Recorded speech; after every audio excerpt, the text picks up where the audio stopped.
இதுக்கு என்னம்மா சமையல்? தோப்பா தக்காளி சாதம்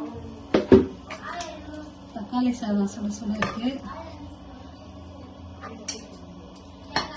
இதுல வந்து முட்டை தொட்டு, இது வந்து அவிச்ச முட்டை, இது வந்து தயிர் பச்சடி, இது வந்து கேசரி. இது மட்டும் நான் செய்யல, கீழே கொடுத்தாங்க.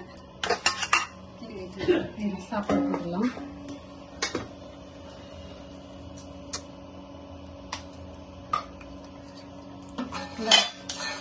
முட்டை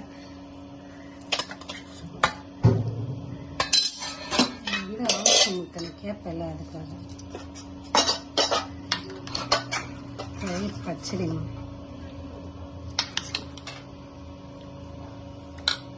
நான் சாப்பிட்டு பார்த்துட்டு எப்படி இருக்குன்னு சொல்லுங்க.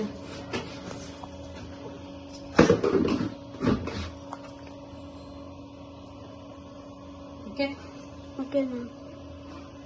சாப்பிட்டு பார்த்துட்டு சொல்லுங்க.